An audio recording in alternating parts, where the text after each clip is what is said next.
Il y a cette vieille croyance, assez sombre quand on y pense, qui a longtemps plané sur la science et la médecine. L'idée selon laquelle, une fois l'âge adulte atteint, le cerveau humain perdrait environ 100 000 neurones par jour, de façon totalement inexorable. C'est vrai. C'est le fameux déclin inévitable. Voilà, c'est ça. Et le pire dans ce dogme, c'était vraiment la conclusion qu'on en tirait. Un cerveau endommagé ou simplement vieillissant, c'était considéré comme une machine dont les pièces ne pouvaient jamais, au grand jamais, être remplacées. La vision médicale du XXe siècle était extrêmement mécanique en fait. On voyait le système nerveux central comme, disons, une sorte de boîte électrique très rigide. Si un câble sautait ou si une zone était détruite, le message clinique était souvent définitif. On disait juste, il n'y a plus rien à faire. Ce qui est quand même terriblement pessimiste. Tout un circuit figé, c'est un organe vivant, très dynamique et surtout d'une malléabilité que l'on commence tout juste à comprendre. Et c'est exactement le cœur de notre exploration aujourd'hui. On entend beaucoup le mot neuroplasticité un peu partout, c'est devenu un mot très à la mode, mais l'ouvrage sur lequel on se penche aujourd'hui, Votre cerveau n'a pas fini de vous étonner, va bien au-delà du simple concept théorique. Oui, c'est une enquête vraiment approfondie. C'est ça, une enquête menée par Patrice Van Hersel, qui réunit des figures incontournables comme Boris Cyrulnik ou Christophe André. L'idée, c'est de regarder concrètement ce que cette plasticité signifie dans la réalité biologique. L'objectif, pour ceux qui nous écoutent, c'est de comprendre comment cette capacité du cerveau à se recabler en permanence peut nous servir, que ce soit pour traverser des épreuves ou simplement pour maintenir une vraie souplesse d'esprit. Le grand défi que pose ce livre, c'est vraiment de faire le pont entre la théorie pure et notre pratique au quotidien. Si la matière même de notre esprit peut se remodeler, la question évidente devient comment on influence cette transformation. Est-ce qu'on subit ce remodelage en silence ou est-ce qu'on peut en devenir l'architecte? Et pour bien visualiser la chose, le livre propose d'emblée de mettre de côté cette fameuse image de l'ordinateur. Il faut plutôt s'imaginer une jungle très dense, une forêt où, si un chemin est bloqué par un arbre tombé, la végétation va naturellement en créer un autre. C'est une excellente métaphore. Et il y a un cas historique abordé dans le livre qui illustre ça d'une façon franchement assez incroyable. C'est l'histoire de Pedro Bacchirita à la fin des années 50. Pour poser le contexte, c'est un érudit qui fait un accident vasculaire cérébral massif. À l'époque, les médecins sont catégoriques. Il est paralysé, hémiplégique et il ne s'en remettra pas. En 1959, c'est effectivement le diagnostic standard. On ne laisse aucun espoir. Mais son fils, Georges, qui travaille en psychiatrie, refuse complètement cette fatalité. Et son approche va être totalement à contre-courant de l'époque. Au lieu de laisser son père alité, il décide de le stimuler comme on le ferait avec un nouveau-né qui apprend la motricité. Il l'installe carrément dans le jardin, non? Exactement. À plat ventre dans l'herbe, et il l'encourage à ramper. Ce qui, on l'imagine bien, a dû provoquer l'incompréhension totale, voire un vrai scandale dans le voisinage à l'époque. Ah, c'est sûr, ça devait sembler complètement fou de faire ça à un homme de cet âge. Totalement fou. Mais à force de répétitions, d'efforts vraiment intenses, jour après jour, ce père a fini par ramper, puis par réussir à se redresser. Et il a non seulement marché à nouveau, mais il a pu reprendre l'enseignement à l'université et même jouer du piano. C'est déjà une belle histoire de rééducation en soi. Mais là où ça devient un cas d'étude majeur pour la science, c'est ce qu'on a découvert à son décès des années plus tard. Lors de son autopsie, oui, c'est la partie de l'histoire qui remet tout en perspective. Voilà, l'autopsie a montré que l'AVC avait bel et bien détruit 97% des fibres nerveuses reliant son cortex à sa moelle épinière. Les lésions étaient massives, irréversibles. La question s'est posée immédiatement dans le milieu médical. Comment un homme avec un tel niveau de destruction cérébrale a-t-il pu danser ou taper à la machine? Et la réponse est la plasticité. C'est ça. Les 3% de nerfs restants avaient réagi à la stimulation constante du fils. Ils avaient bourgeonné, créé de nouvelles ramifications et fini par prendre en charge les fonctions de toute la zone détruite. C'est une démonstration anatomique pure que l'effort et l'environnement forcent le cerveau à se réorganiser de fond en comble. C'est quand même dingue d'imaginer des cellules nerveuses qui créent des détours physiques pour compenser une route effondrée. Et ça a eu un effet d'entraînement dans cette même famille, puisque l'autre fils, Paul Bacchirita, s'est inspiré de la guérison miraculeuse de son père pour aller encore plus loin. Oui, il a fait un saut conceptuel énorme. Il s'est dit que si le cerveau pouvait réassigner le contrôle moteur, il pouvait peut-être le faire avec les sens. Et il a mis au point un dispositif pour les personnes aveugles. En gros, il a relié une caméra à une petite plaque posée sur la langue du patient qui envoie des impulsions électriques en fonction de l'image filmée. Et le résultat est vertigineux sur le plan neurologique. La langue est une zone extrêmement riche en capteurs tactiles. Au début, la personne ressent juste des petits picotements aléatoires. Mais grâce à cette fameuse plasticité, le cerveau finit par comprendre que ces signaux ont une logique spatiale. Il s'adapte à la nouvelle donnée. Absolument. Il réaffecte des zones du cortex visuel pour traiter l'information qui provient de la langue. Au bout d'un certain temps d'entraînement, la personne ne sent plus du tout les picotements, elle voit des formes, des profondeurs. Le cerveau se moque complètement de savoir par quel canal l'information arrive, tant qu'il peut la décoder et se structurer autour. On voit bien comment ça fonctionne pour le mouvement ou les sens physiques, mais l'ouvrage fait un pont très intéressant avec la psychologie, notamment à travers les recherches de Boris Cyrulnik. On a souvent tendance à voir la résilience comme, disons, un concept philosophique ou une simple force de caractère. Une sorte de courage moral, oui. Exactement.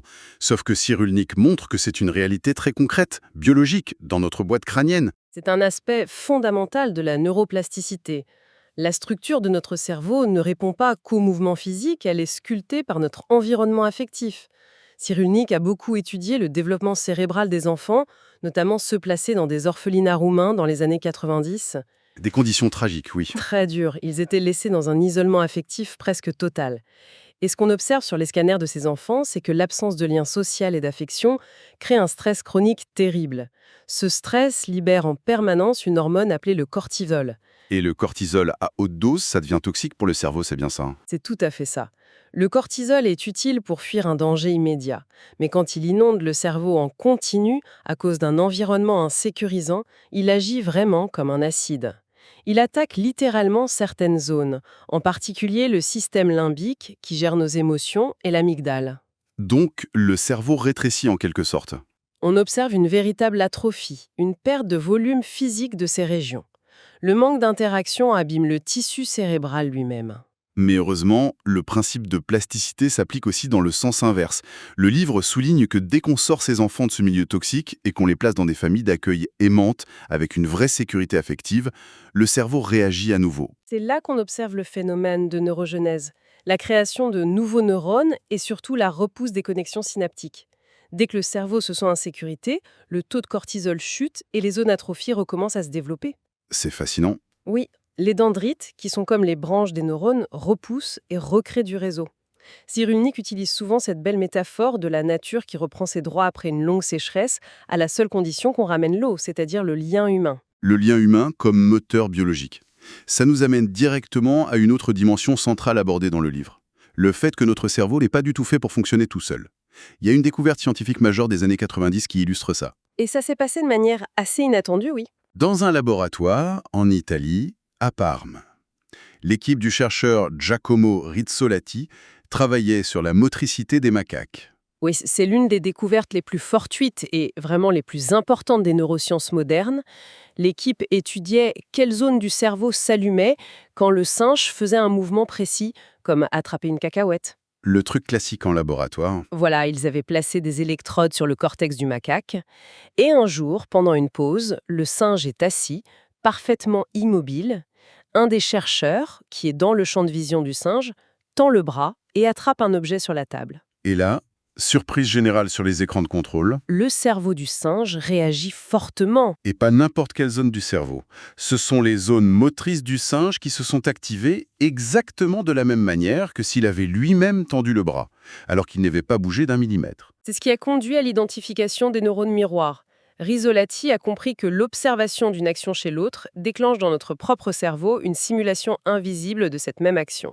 On appelle souvent ça le Wi-Fi neuronal dans les médias. C'est une très bonne image. Notre cerveau se synchronise en permanence avec ceux qui nous entourent. Quand on voit quelqu'un sourire, souffrir ou faire un effort, nos propres réseaux neuronaux reproduisent l'expérience à l'échelle microscopique. C'est ce qui explique que le bâillement soit si contagieux ou qu'on grimace instinctivement quand on voit quelqu'un se cogner le pied très fort. Mais le psychiatre Jean-Michel Aucourlien, qui intervient aussi dans l'ouvrage, pousse cette idée beaucoup plus loin en l'appliquant à nos comportements sociaux. Avec le concept du désir mimétique, tout à fait. Exactement. Huggerien s'appuie beaucoup sur les travaux du philosophe René Girard. Si nos neurones simulent les actions physiques de l'autre, ils simulent aussi ses intentions et ses désirs profonds. Ce qui veut dire qu'on absorbe les envies des autres. C'est la logique. Nos envies, nos modes, nos passions collectives ne viennent pas de nulle part.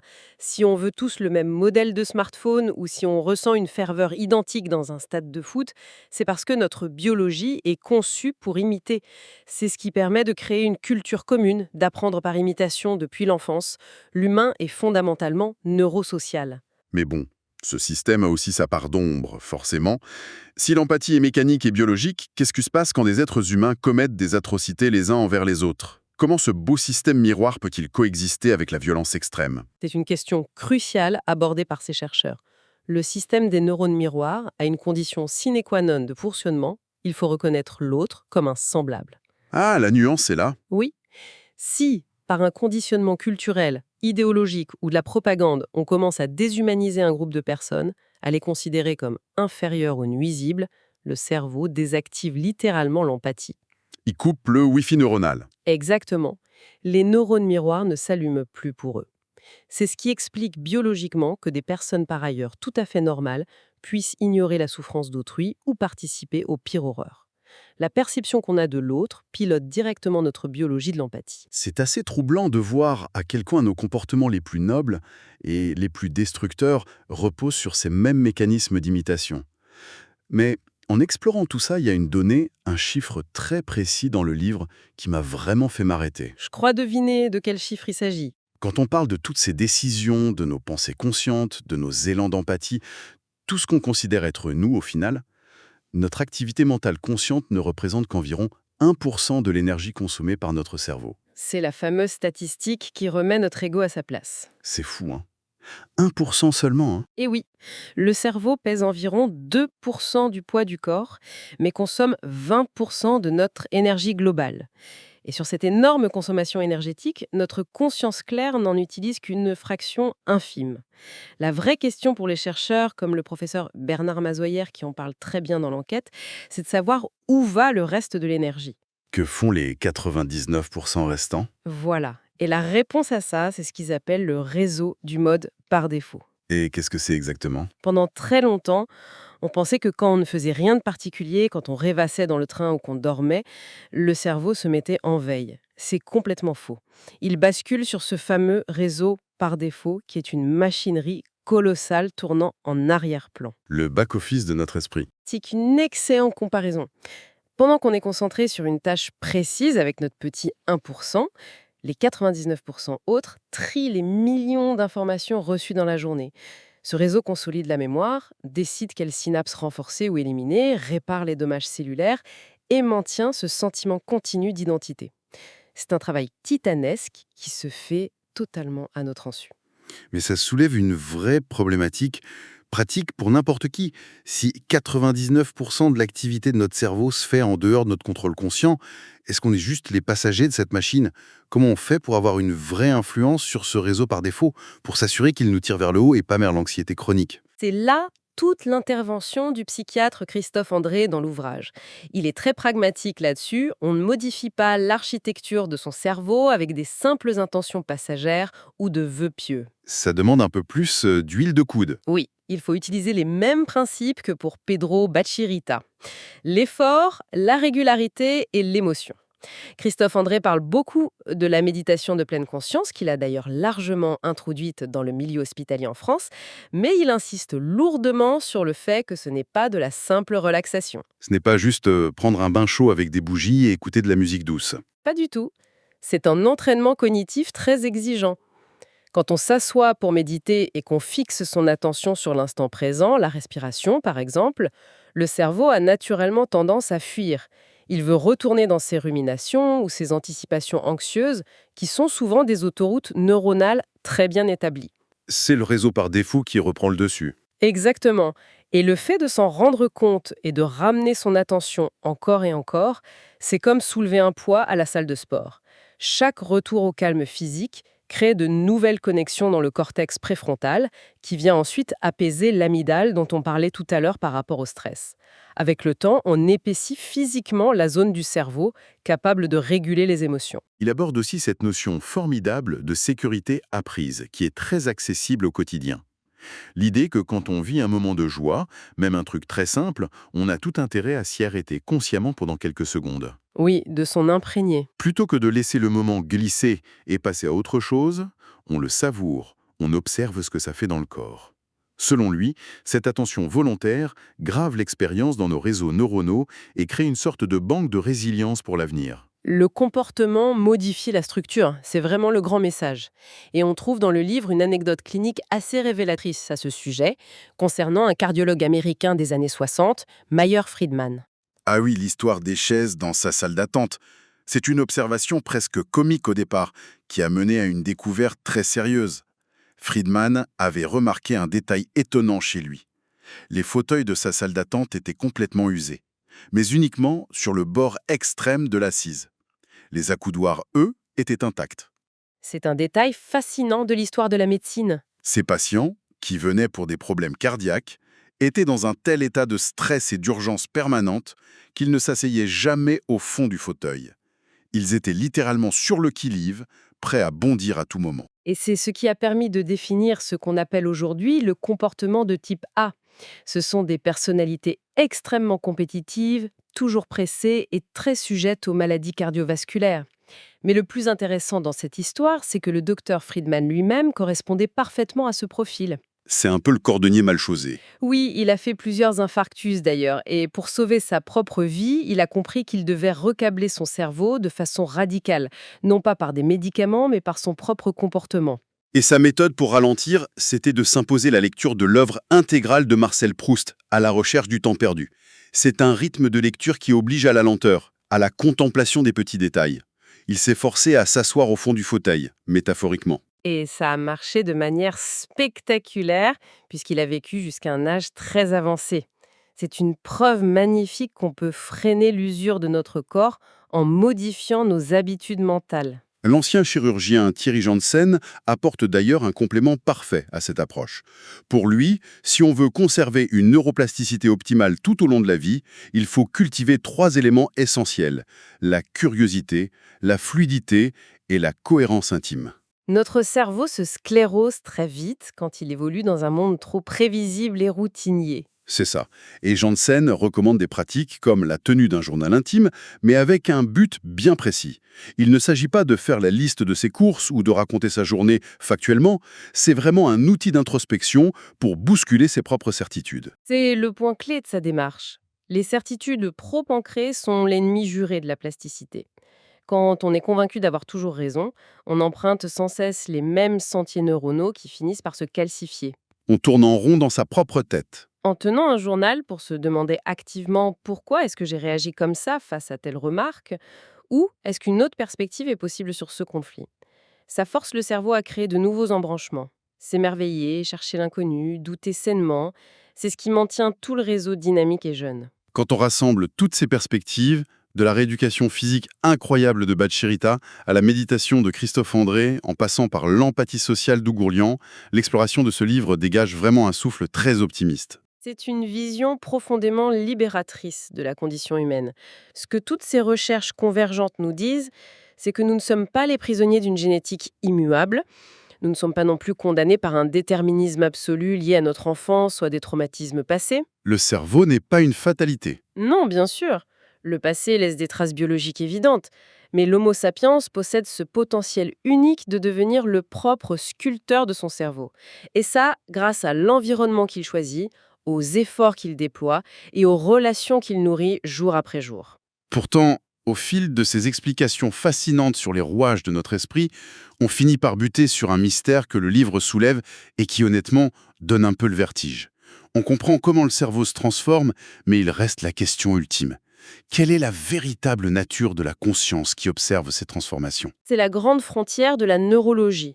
Pour illustrer cette énigme, l'ouvrage évoque l'expérience stupéfiante de Jill Bolte Taylor, une neuroanatomiste américaine. Son témoignage est incontestablement l'un des plus singuliers de toute la littérature médicale. À 37 ans, elle a été victime d'une grave hémorragie cérébrale qui a frappé spécifiquement son hémisphère gauche. C'est la partie du cerveau qui gère le langage et la logique, c'est bien ça, hein? Le langage, la logique, le temps et surtout les frontières de l'ego. C'est ce qui nous sépare du reste du monde. En tant que scientifique, elle a pu observer de l'intérieur en temps réel la mise hors tension de son propre centre d'analyse. Et ce qui est incroyable, c'est que pendant que ses facultés rationnelles s'effondraient complètement, son hémisphère droit, celui de l'intuition et du moment présent, a pris tout l'espace disponible. Une expansion totale. Raconte avoir perdu les limites physiques de son corps pour plonger dans une forme d'extase, un sentiment de fusion totale avec l'univers, une paix absolue. Elle a d'ailleurs dû faire preuve d'une neuroplasticité immense pendant près de 10 ans pour réapprendre à parler et pouvoir documenter cet état.